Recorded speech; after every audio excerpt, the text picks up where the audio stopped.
What if you could start making your first full house track today, even if you've never opened Ableton before? By the end of this 10-minute video, you'll know exactly how to load clips into Ableton Session View, get loops from Splice, match everything in key and tempo, and even record your first arrangement. This is where every great producer starts. The first real step to turning your ideas into music that actually bangs in the club. And the best part, it's effortless. You just follow along with me, drag a few loops in, and by the end, you'll literally have your first mini track playing live in Ableton. Learning how to load clips properly is what lets you actually start making music. If you skip this step, you'll stay stuck staring at a blank screen, wondering why your track never flows. But once you get this down, you'll move from confused beginner to a hands-on creator in a matter of minutes. Let's get into it. So we're gonna jump into Splice firstly. So I'm going to open up the Splice desktop app that you should have downloaded by now. And if you haven't got it by now, you need it. It's an amazing library where you can download loops, drum hits, synths, vocals, bass lines, whatever you need. You can filter it by genre, key, BPM. So if we're making, say, house music at 125 BPM in A minor, we're just going to set those filters and boom, everything we download will already fit our vibe. So if we go to genres, house, I'm going to find loops for starters. We're going to go to, we're in house, we're going to say A minor, and then say 125 BPM, click exact, and then you can just drag it to 125, or just type in here 125, and then you've got all the loops in A minor, 125 BPM under house. And what we're going to start off doing is just going through the loops and seeing what we like. I really like that arp.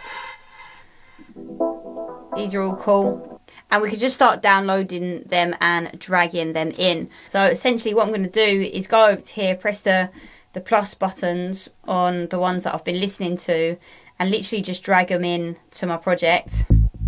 This is a bass, so I'm just going to drag this onto a new track here and rename it Bass A minor. The reason why I'm renaming it Bass A minor is because I've got another bass in this project which is called Bass G minor, and I just don't want to get these mixed up because I know for a fact that my Bass A minor is not going to go with, say, my vocals G minor. So if I'm just jamming about, I know that I wouldn't want to be playing those two together. We've just got to always be conscious when it comes to keys. So this is a synth, an ARP. I'm just going to rename this Synth A minor. And then I'm going to rename the clip ARP, because it's an arpeggiator. I can never say that. And then I'm just going to drag in a few more as well.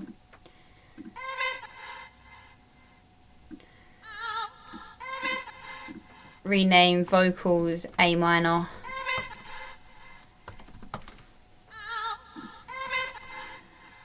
Vocals.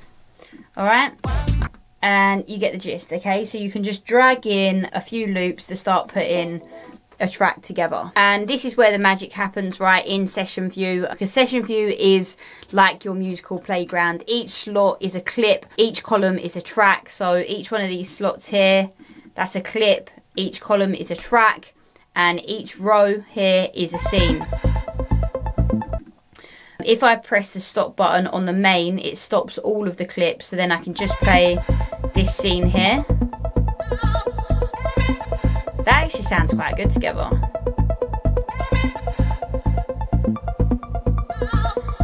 And then I could bring in the drums.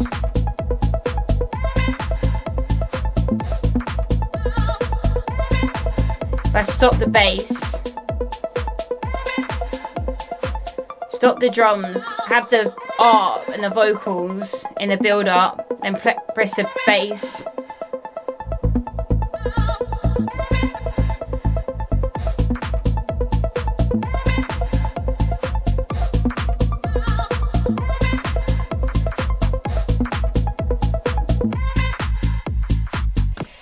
And then you can literally just jam about by clicking on different clips and seeing what works well together. And then if you've clicked on a number of different clips that work well together like this, you can right click and then click capture into scene.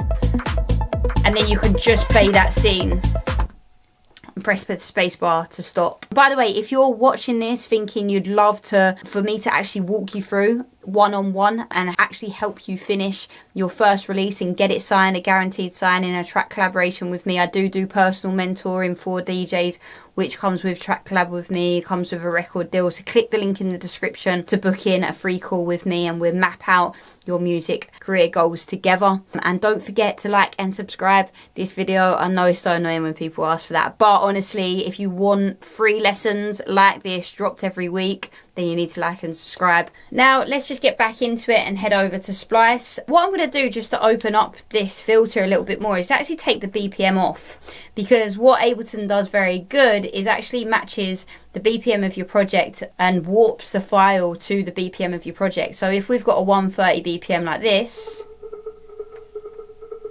what could work quite well with that ARP that we've got, and drag that in, it's going to automatically warp it to 128. So that sample is now 128 and not 130. So it's in time with your project. Another reason why Ableton is amazing. So if I play this all together, yeah, I thought that would work quite well together.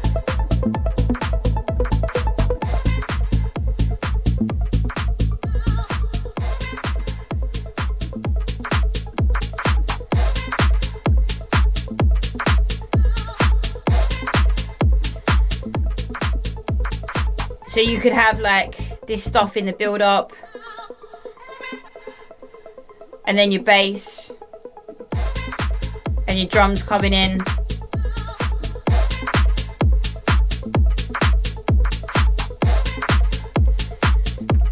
Yeah, that works quite well together. So remember, you can definitely broaden the horizons when it comes to BPM, because you're working with Ableton that just automatically warps the sample, the BPM sample, to your Ableton project.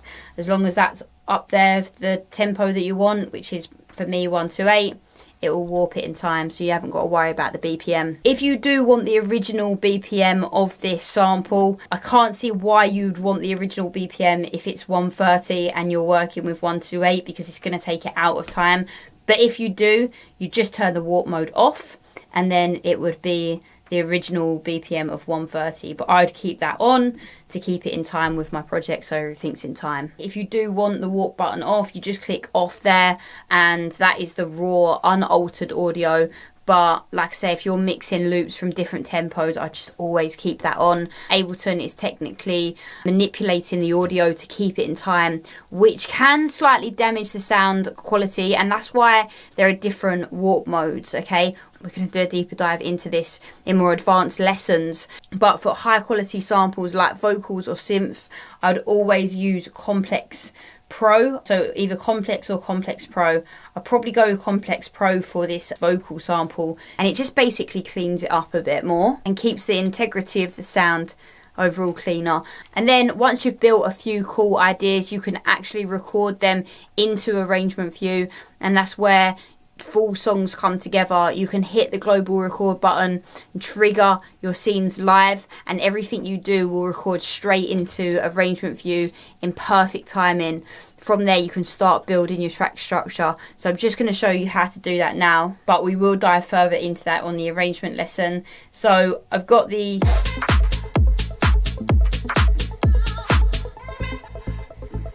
say I'm playing these three here.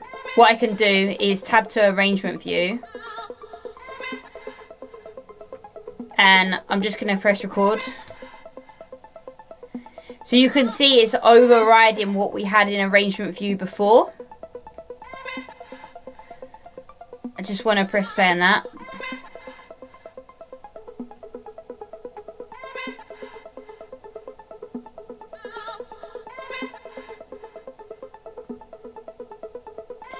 And then what we can do is we can tab between the two to see how we want this to be arranged.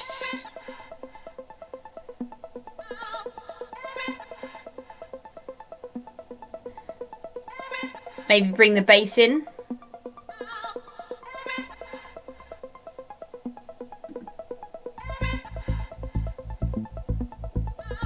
And then maybe the drums in a minute.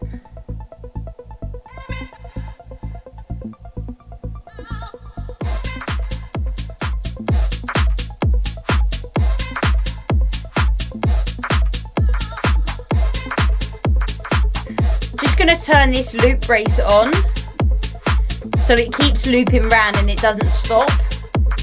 Your loops must be on for it to just completely go round. So I just had to right click that and click the loop on.